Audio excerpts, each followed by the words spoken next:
Before I go to the restroom, Yes. I needed our listeners and maybe these people here Yeah. to understand how does then community policing become a practice, I mean a philosophy and a strategy in the Uganda Police Force.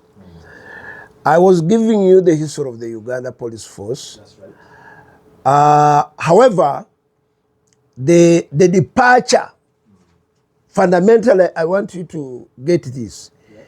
The departure of policing principles from what Robert Peels introduced or from what Robert Peels envisioned was not what was introduced in Uganda. Oh, okay. What was introduced in Uganda in 1899 and established in 1906 was rather not the police based on community policing. You know, when you talk about policing in some of these developed countries, especially in Britain and Ireland, you know, I'm a student of policing of Ireland. They talk of policing by consent. When you talk about consent, that you must get public approval, you must get public cooperation, you must get public support in whatever you are doing. And that whatever you are doing is for the good of the community. And that is policing by consent.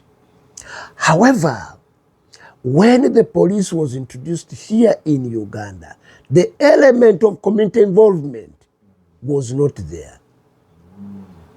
And that's why you realize that whereas the police came into Uganda, it became a state organ. It became the role of government officials to set criteria for who to join the police, from where to come, the kind of parameter to use, all that kind of levels. That is the reason why at that time, if you are to join the Uganda Police Force, it was a description of height, of size, Region. of color, of region. That's right. You must be a person of 6 feet and above, very gigantic, ugly looking, very threatening, and all that kind. Brutal, that if anybody looked at you, would be scared to question anything any further.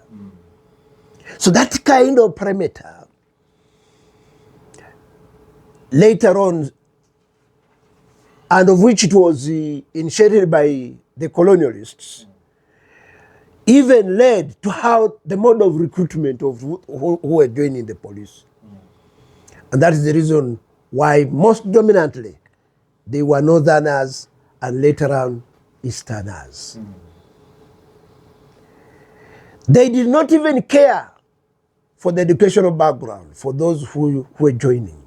But as long as you were gigantic, you had blacksmith skills, then they said no join. Now, even when you joined, you were supposed, you were alienated from the community. That's right. You were settled in the barracks.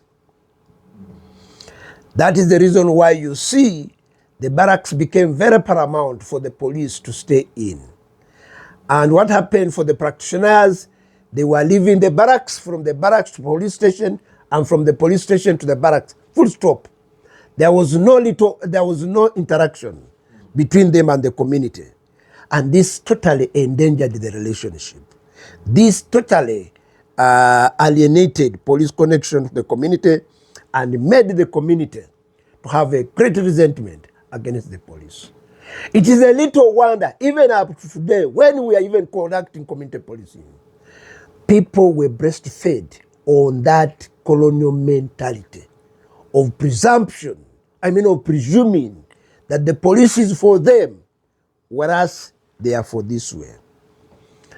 Now, conscious of that kind of bitter history, when the NRM government came to power in 1986, aware of the forces and the support they had gained in the bush through the protracted war and through popular support of the community, they decided to consciously take back the security forces to the community. And that is when they were framing up the 1995 Constitution.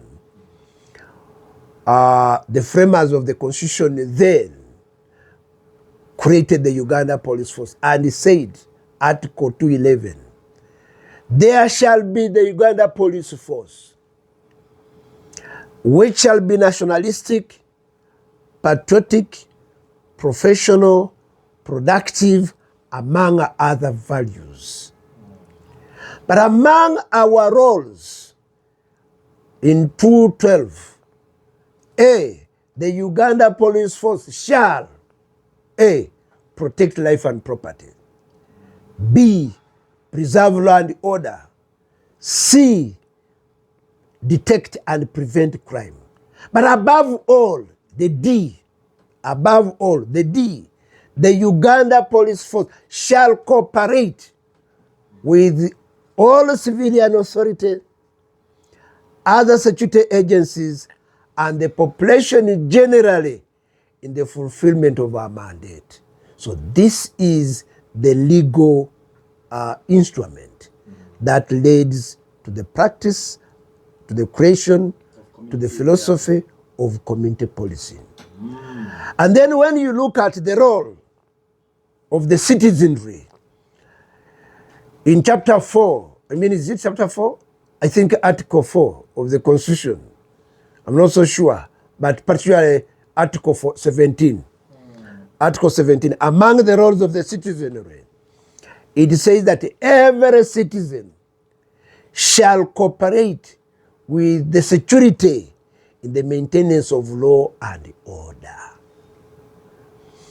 Then when you go to the National Objective 3 of the very Constitution, it talks about in the provision of stability and security of this country, for the country to be developed, it is incumbent upon the security and the population to cooperate, to seek for support for each other.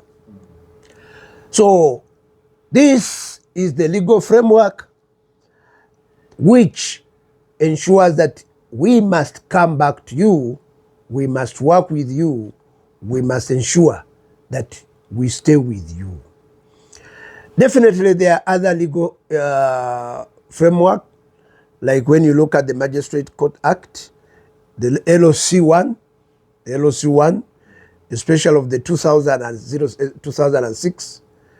Among other roles is that it is the duty of the LOC to work with the police, particularly in the ensuring that security is provided at their levels.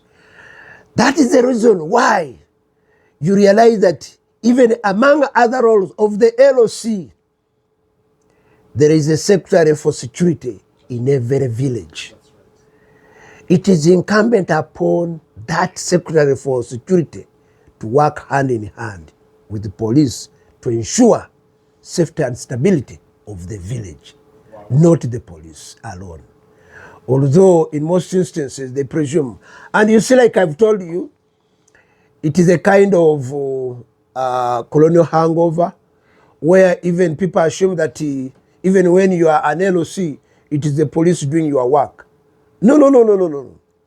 The legal framework, the legal instruments are there that clearly lay down our roles.